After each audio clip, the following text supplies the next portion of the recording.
Hi there mga beloved yung soulmates. Kamusta po kayong lahat? Nandito po yung lingkod Renzo Tarot Channel para bigyan kayo ng isang soulful meaningful na tarot reading. Dito lamang po sa inyo lagi nabangan sinusubaybay na pinakamahal na Renzo Tarot Channel.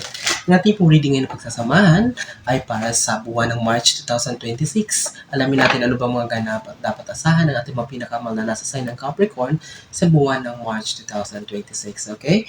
This is for you. Mega shoutout sa lahat natin soulmates sa buong Pilipinas at sa buong mundo na lagi nanonood. Maraming salamat po sa inyong lahat. So, sige. I hope you're doing great. I hope you're healthy, you're safe, and of course, you're happy. This is for you, ulitin ko, Capricorn, Sun, Moon, Rising, and Venus sign. So, text what only resonates po. At kapag hindi po kayo nakaresonate, hanapin niyo po ang energy ng yung reading sa iba nating video. So, guys, cross-watchers are also welcome sa ating reading ngayon. Huwag na nating patagalin pa. Last shuffle, Capricorn, Sun, Moon, Rising, and Venus sign.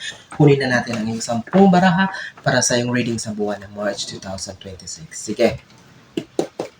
Spirit Universe, Spirit Guides, Angels, Ancestors, or Spirit Temples, please, for Capricorn. Spirit Universe, Spirit Guides, Angels, Ancestors. 10 cards, please, for Capricorn.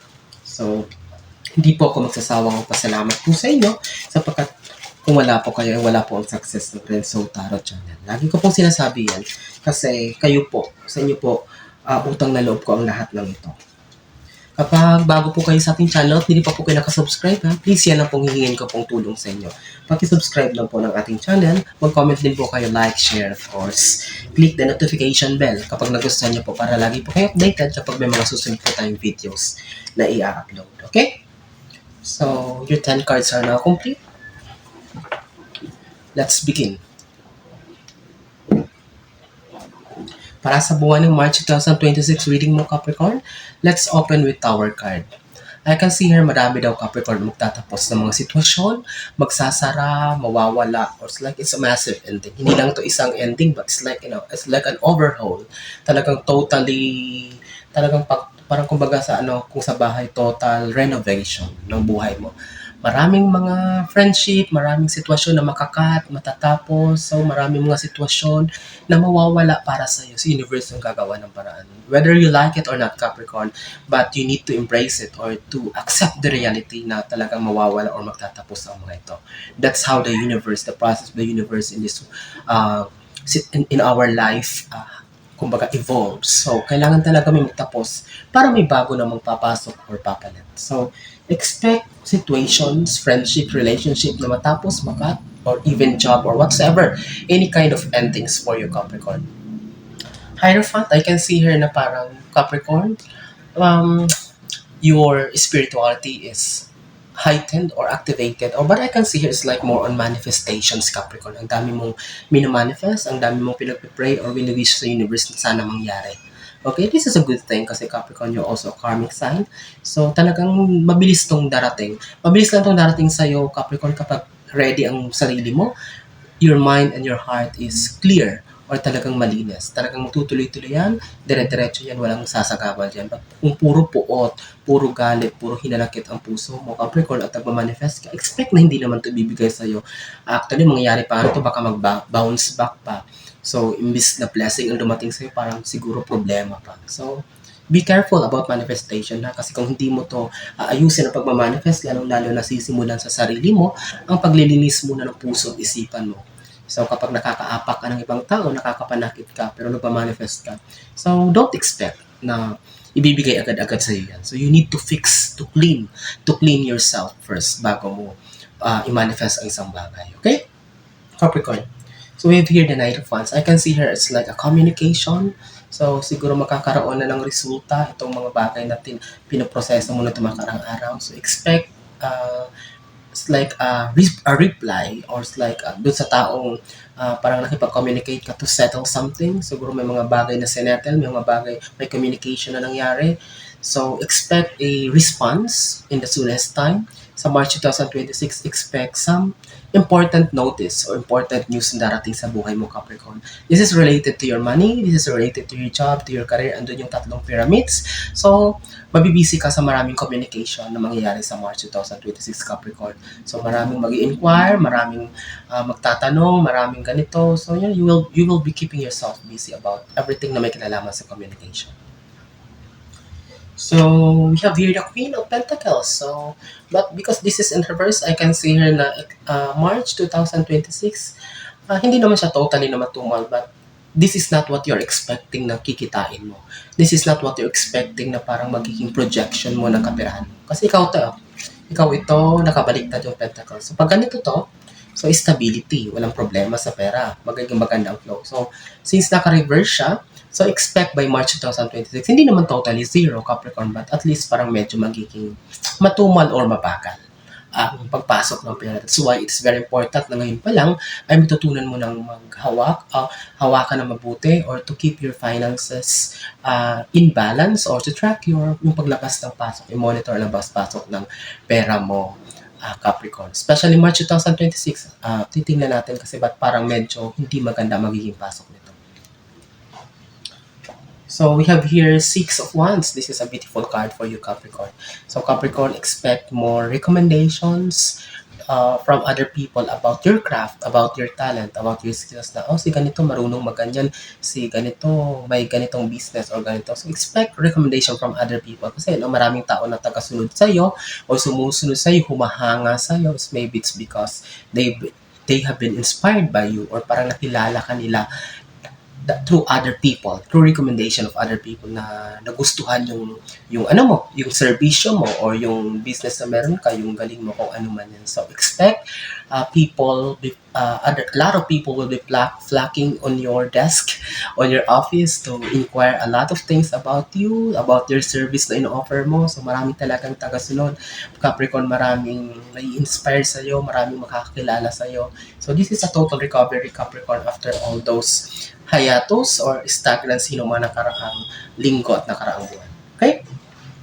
So, before we proceed, Capricorn, sa ating last 5 cards, sa ating second row, kapag naka-resonate po kayo o nagustuhan nyo, don't hesitate to comment, like, share, and of course, don't forget to subscribe our channel. So, continue natin para sa March 2026 mo, Capricorn.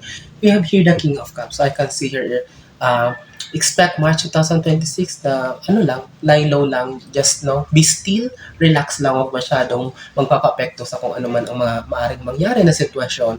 You can face it calmly, harapin ito ng mahinahon, harapin ito ng maayos, positibong pananaw, huwag itong haharapin ng ang emotion ay, overreaction kasi baka mamaya hindi mo makontrol kung ano ang mabitawan mong salita. So, this is very important kasi, Capricorn, napakahalaga ng mga bibitawan nating salita kasi kapag hindi magandang lumabas, it would create chaos, it would affect other people also. So, that's why, be still, relax lang, chill lang, huwag masyadong stressin ang sarili sa mga bagay na hindi natin kontrolado. Okay?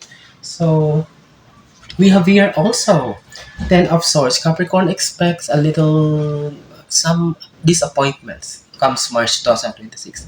Maybe dahil makatapat ito sa the Hierophant, there are some people na siguro parang hindi maganda ang nagiging feedback sa personality mo. Maybe they are not agree or pinag-uusapan ka, parang pinagkikismisan ka, ginagawan ka ng kwento or other story that is not true about yourself. So, huwag ka magpa-stress dito kasi itong kakahinatnan mo, itong kakalagyan mo. So, be still, huwag kang magpapapekto, Capricorn, kasi baka ito mangyari sa'yo. Ten of Swords, so down, maubos yung energy mo, madrain ito. So, wala ka na matitira sa sarili mo. Paano ka haharap muli? Paano ka muling tatayo kung down na down ka or talagang drain mo, inubos mo yung energy mo sa pag-react o pag-response, pagpapaliwanag sa ibang tao. Just need to be still. Just need to focus on your goal, Capricorn. Don't mind them. Natural na may mga distractors. So, natural na merong mga tao na hindi maganda ang intention sa buhay mo. Okay? So, ito yung focusan mo. So, we have here the Ten of Cups. So, we have here good news na parating. This is not only a big news kasi hindi lang tungkol to sa'yo, but it's the whole family. The whole community will be celebrating about this good news na parating sa'yo. So, this is related to career kasi these are cups. May mga recognition, may pagkilala, may awards. So, maybe may bonus incentives na parating sa'yo. It's like, a token for sa kagalingan mo tungkol sa pagsisipag mo o kung ano man yan. Maybe magba-branch out din kayo ng business nyo o kung ano man yan. So, expect a very good news about this coming March 2026, may mga parating na mga magagandang balita related siguro sa mga inaantay nyo, related sa business or career expansion, travel, movement. So, all things na may inaantay kayo na talagang maganda yung resulta, expect a good news about it. Magkatapat pa sila ng night of one, sabi ko, di ba? Maraming communication ang parating sa'yo, mabibisi kayo. So, kasama na doon sa communication, ayun, no? Ito rin sinabi ko kanina, pera, career, so goals in life. So ganyan talaga, may good news na parating celebration card for you, Capricorn. Eight of Wands, so I can see her, what is this, a little bit of pressure. Kasi ang katapat niya, Queen of Pentacles in reverse. Sinabi ko kanina parang hindi magiging maganda yung yung in terms of money, parang, I'm not saying, di ba, hindi naman siya totally stagnant o wala. But parang higpitan lang ang sinturon or yung parang magtitipid lang. Kasi nakikita natin dito maraming mga magsasabay-sabay yung mga obligations and responsibilities na maaaring mag-pressure sa'yo. Baka mamaya hindi mo ma-overwhelm ka, hindi mo alam, makontrol kung ano bang tamang gagawin. So that's why Capricorn, you need also to have a presence of mind. Kailangan mo ding, just relax yourself. You need to calm your nerves and your nervous system para maharap mo o masolusyonan mo lahat ng problema na parating ng maayos. But I can see here, hindi naman talaga malaki eh. So, it's only minor. It's only minor. At kayang-kaya mo to, Capricorn. Magaling ka, matalino ka. You're a very smart person. Ha?